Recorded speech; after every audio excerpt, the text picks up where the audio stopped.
Welcome to a new special series called The Bathroom Break.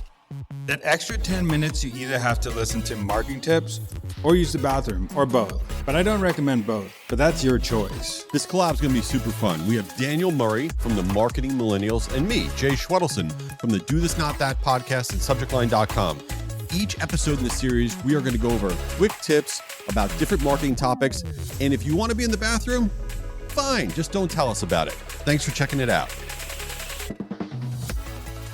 We are back with another episode of Bathroom Break, and I'm here with the Jay Schwedelson. He is coming off of a fantastic. He's tired. He has bags on his eyes. But what's keeping him going is the two most important things ever: Love Island and Off Campus. Yeah. Which one are you loving more right now? That's a good question. The problem with Love Island is it's 6 episodes, and the first episode was actually more than an hour. 6 episodes a week is a big commitment. And Off Campus, the first few episodes were terrible, but everyone says you got to stick with it. So, but Love Island is really out of control. The amount of, I know this sounds so ridiculous, but everybody hooks up with everybody. Like it's actually gross. It's actually gross. Do you watch it? No, I do not watch Love Island. I should. Now you're inspiring me to watch Love Island, but 6 days a week is a big commitment. I don't know. Out of control.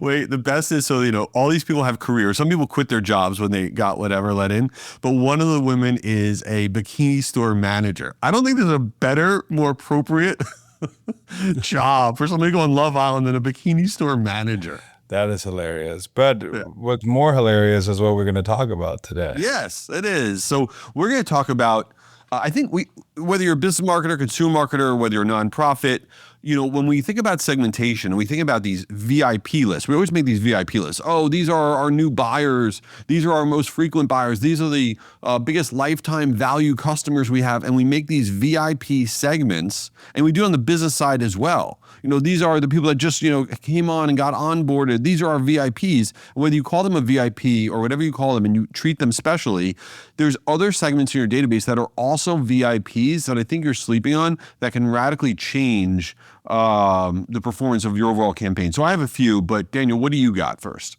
One of the things that I like to look at is when someone attends an event or consumes a piece of content, I like to organize that by pain point that they're doing. So if someone has attended this event and they were interested, I want to put them on a list that's interested in that type of pain point. If someone consumes that type, I want to put them on a list of this type of pain point, because I feel like pain point segmentation is one of the best ways to give relevant content to someone. And also at the end of the day, you'll know when they do come and book a demo, what they're actually interested in, or what they're actually feeling in pain. So I honestly believe in-person events are the best intent signals out there, because if someone's willing to take an hour at a time, pay time to do that, that's a VIP to me. To be honest, event signals are one of the most important signals out there, in my opinion.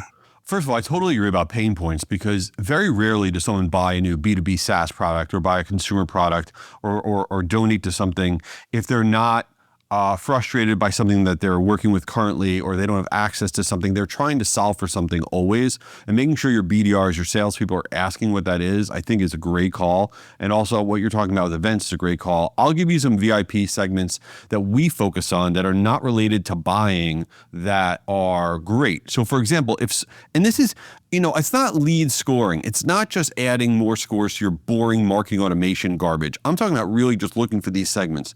If someone comes to your website, for example, 5 times, okay, they're not doing that by accident within a certain window of time. They are VIP. If someone clicks on 8 of your emails over, a 6-month period, if someone watches a product video or multiple product videos of yours, they're not doing that by accident. And these are not just, hold on a second, I'm exploding here on my Outlook. I gotta shut my Outlook. Are you hearing all those noises? No, I don't hear anything. Hold on a second. Just leave it in there. I don't care. What happens is, I don't know if everybody else has this, but you're recording something, and then my Outlook, I'm getting 40 notifications about upcoming meetings, and it's making all this noise. I'm like, oh my God, I suck. All right, back to my rant. So carve out these segments. These are VIPs. Treat them like VIPs. They're actually more than your other VIPs. They're about to become customers, and treat them as such.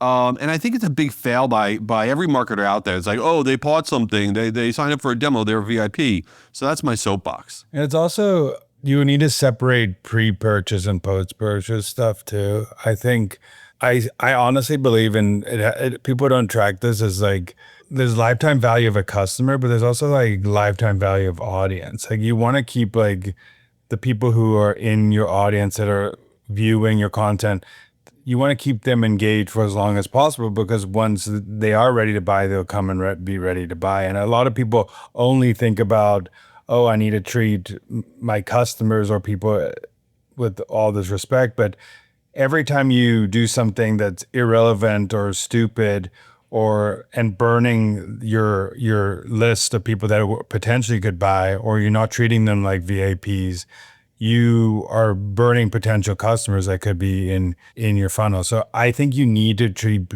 like lifetime value of audience as close to as important as customers, because some SaaS software is like, these are two different ball games. Like retention versus like acquisition are two different games that you're trying to play with your audience. Like games, but you know what I'm talking about. Yeah, and I would also say that, and this happens, whatever products you're buying continually, or SaaS products or whatever you're signed up for, you get no love after that first year or two, right? You only hear from these brands or whatever when they're up for renewal, and it's trash. It's like, you're up for renewal. We'll tell you about the new features or whatever. That is how you destroy a relationship. When somebody is, with you for 5 years, you need to really segment out, okay, they've been with you for 3 years, or they've spent X amount of money. You need to carve out and really recognize the longevity, okay? It's really easy to get 10 new clients, 10 new customers. It's really hard to have 10 customers for 10 years. Okay, you want to focus on some of the longevity of some of the people that are buying from you, subscribing from you. Take your newsletter file, anyone that's been subscribed for over 5 years, do a special send just to those people. Stop taking everybody for granted that's in your database. Yeah, and there's like when with my newsletter too, we do this like regression curve, and like after 11 months, if someone stays in your newsletter for 11 months, or 10 months, they're pretty much lifetime on your newsletter. Look at you with a regression curve. That's very fancy. So if you get to a point of like 10, 11 months, like that person's going to be there, and you don't want to screw up those people who have been consuming content, being in your audience just for that. So segmenting them out on some blast that you're trying to do to get those quick sales and stuff like that might be a good idea. When you're trying to keep these people who are actually loving what you're doing, believe in your mission, your content, your pain points, your whatever, but they're not ready to buy yet. All right, so back to the original topic of horrible TV. So I know you got a small young child, so you're probably just watching Bluey or whatever, but what do you watch? What are you watching that's not Bluey? And I know you watch Harry Potter still because you're a weirdo. What are you watching that's not that? First of all, we're not watching Screed, so for him, but for me, it's kind of crazy because we are watching obviously Summer House reunion. Oh my God, the Summer House reunion was crazy. So Summer House reunion. Ari's a big Bravo person, so when we watch TV, it's either like, have you seen Real Housewives of Rhode Island? Are you kidding me? Real Housewives of Rhode Island is the best show in the history of television. Yeah, so Real Housewives of Rhode Island. We're watching Summer House reunion. The City just came out.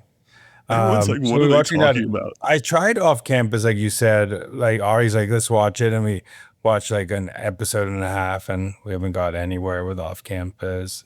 I'm like in the middle of a lot of shows. Could I forget to go back? Like Paradise, I'm in the middle of. I watched both seasons of that. That was awesome. Yeah, so I'm like halfway through like season 2 of Paradise. So I'm watching some TV, but it's just. You know what I realized by Real Housewives of Rhode Island? Everyone's here like, I'm not watching, but here's what I learned. I had no idea how horrendous the accent was for people that are in Rhode Island. No offense. Well, it is offense.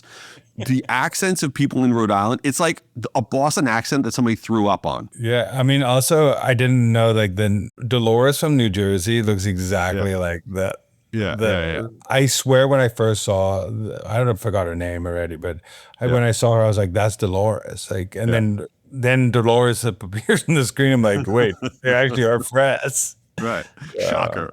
Well, we've lost everybody on this episode, 1,000%, but we appreciate you being here. Leave Daniel a review of the Marketing Millennials, or do this, not that, or do something, and don't watch any show we recommended because we don't know what we're talking about later. Daniel, come on, man. I got to get back to work. Get out of there. All right. While he's still in there, this is Jay. Check out my podcast, Do This, Not That, for marketers. Each week we share really quick tips on stuff that can improve your marketing, and I hope you give it a try. Oh, here's Daniel. He's finally out. Back from my bathroom break. This is Daniel. Go follow the Marketing Millennials podcast, but also tune into this series. It's once a week, the bathroom break. We talk about marketing tips that we just spew out, and it could be anything from email, subject line, to any marketing tips in the world. We'll talk about it. Just give us a shout on LinkedIn and tell us what you want to hear. Peace out. Later.